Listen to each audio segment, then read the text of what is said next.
Finance Minister Dr. Mohamed Amin Adam has announced new measures to deal with the current power supply challenges as well as the financial issues of the sector players. Key among them is Electricity Company of Ghana now required to operate a single account for revenue collection. The Finance Minister has been given more details at a press conference in Washington, D.C. on the sidelines of the IMF World Bank spring meetings in Washington, D.C. The energy sector continues to be our Achilles heels, and the current outages is quite disturbing. We are not happy about it ourselves. But the problems in the energy sector have accumulated for years.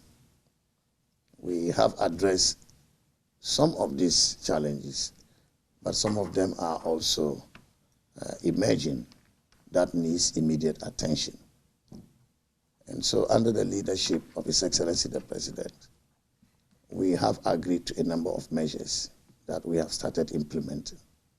And in due course, very, very soon, the people of Ghana will see the results of these interventions.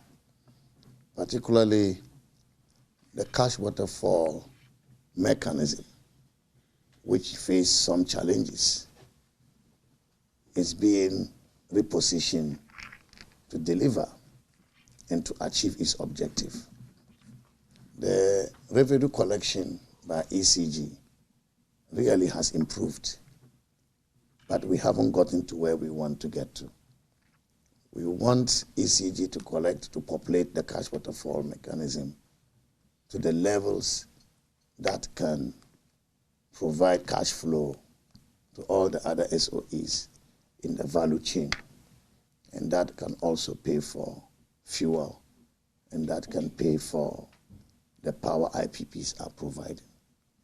We are almost there, and very soon the people of Ghana will see the results.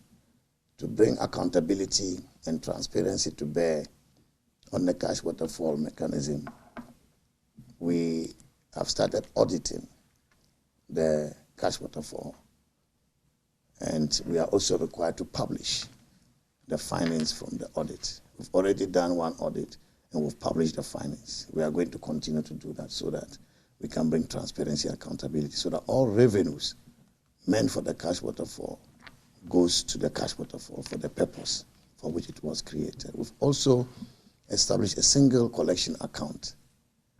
Therefore, ECG will not collect revenue through the many accounts that they operate.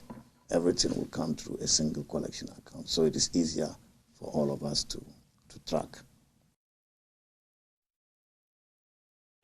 There will be more on this for you on the news desk, but the IMF has also revealed that it has secured the required financial assurance from bilateral creditors that will aid the disbursement of some $360 million to Ghana. It follows reports that delays in getting a deal from the eurobond holders and bilateral creditors will affect fresh disbursement to Ghana. And let's hear the Finance Minister once more on this. This remarkable performance resulted in the successful discussions that we had with the IMF mission when they came to Ghana, leading to us securing a staff-level agreement. And by securing a staff-level agreement, it means that we are ready to go through the second review of the fund. And I'm very confident that with the performance we have shown so far, the board, when it meets somewhere in June, will approve Ghana's second review, paving way for disbursement of $360 million US dollars, and that would have brought total disbursement to 1.5 billion United States dollars. This is remarkable, because many people thought that with the kind of difficulties that we faced in our economy because of the external shocks, but also because of domestic vulnerabilities, we were not going to be successful with the implementation of the policies that we negotiated with the fund.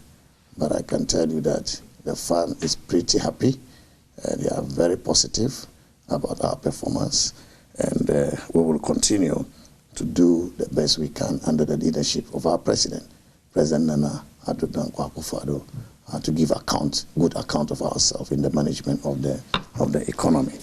We're currently going through a program called DPO series, the Development Policy Operation, under which the World Bank is committed to provide financial support to Ghana. The first tranche of this support has already been received by us, $300 million United States dollars.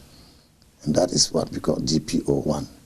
We are discussing the second DPO2, and hopefully we will also be successful at that, which will see another disbursement of additional $300 million United States dollars before the end of this year. And so both on the side of the fund and the bank, Ghana is well positioned. We've demonstrated beyond all reasonable doubt that their support to us is bearing fruits. Their support to us is helping uplift the standard of living of our people. I've been joined by an associate professor of finance at the University of Ghana Business School, Professor Lord Mensah. For more, Prof, I'm grateful for your time this morning. First, this move must be refreshing for economic watchers like yourself. I really don't know if ordinary Ghanaians must also jubilate over this. Hello, Prof. Kindly unmute for me, Professor Mensah. Yeah, hello? Yes, I can hear you now. Okay, can you repeat your question for me, please? I'm saying that this news should be coming to you, yourself and other economic watchers, as good news. But what I do not know is whether the ordinary Ghanaian should also jubilate over this. Yes, we have to appreciate that news, be it positive or negative, has impacts on economic dynamics, and we will not dispute that. But then we also have to appreciate that the expectations of the people also matters. And so once it's a news that is giving us that kind of assurance from IMF, of course, it improves on expectations. And expectations builds up into realities. So it's a good news. And for me, where I sit, I would say, yes, it is a good news. But you see, let's wait and get into a full swing of government debt service. Then we can jubilate, because just having the IMF money and then also having agreement with eurobond holders and all those will not necessarily, build up into, the economic indicators that will make the country reflect the true state of the economy. The true state of the economy will be realized when the country starts servicing its debt fully. Now we are on debt suspension, which is a way of more or less fixing our exchange rate, like I always say. So from where I sit, fine. They are all good news. We're talking about having an IMF agreement, eurobond assurance, and all those. But trust me, we need to look at the realities, a point where government is servicing its debt. That is when we'll see the full scale demand of the dollar, and we'll see the true level of the dollar. The reason why I'm saying this is that, the depreciation of the currency, determines the economic dynamics, be it interest rate, be it inflation or whatever. Once the cedi depreciates, it builds up into all these indicators. So I may want to see the point where, government has started full service of debt. Then in that case, we can talk about the true state of these economic indicators. We should be happy because it's a good signal, but then we need a signal to reflect in realities. And that is what, I will be expecting. All right, so you talk about the impact, whether negative or positive. Let's look at what impact this brings on our economy. Does it bring any relief? Yes, it does. If you are securing, even if your balance of payment has dipped, the point where your import cover can only be 1.7 months, I mean, receiving, such amount will improve it, but it won't turn around the economy as expected, because the economy needs more dollars than what we are getting from IMF. Right. So again and again, we are venturing into an election year. And with all the warnings coming from the IMF, do you foresee it will deter us from spending extravagantly?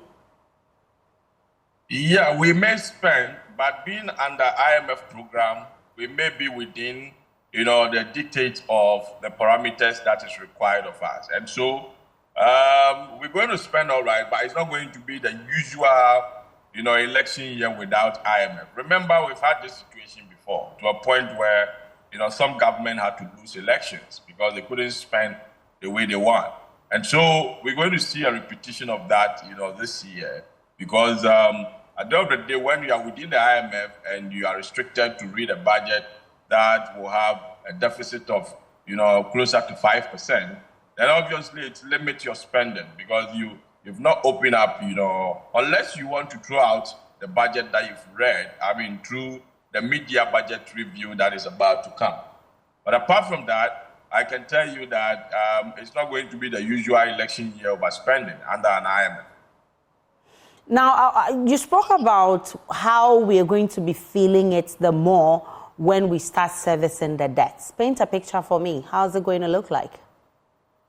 Yeah, so for now, it's like the dollar, the pressure on the exchange rate is on the demand by businesses, the demand by individuals, and some way, somehow, partially demand from government. But you see, when you talk about the agencies the economic agents that are demanding the dollar in the economy, the government is the biggest demander of the dollar.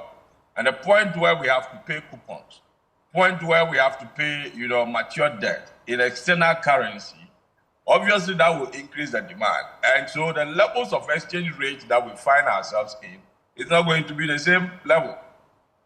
Because once demand goes up, of course, price will go up. And the price is the exchange rate level that we see. I'm grateful for your time, Professor Lord Mensah. He's an associate professor of finance at the University of Ghana Business School. Let's get on.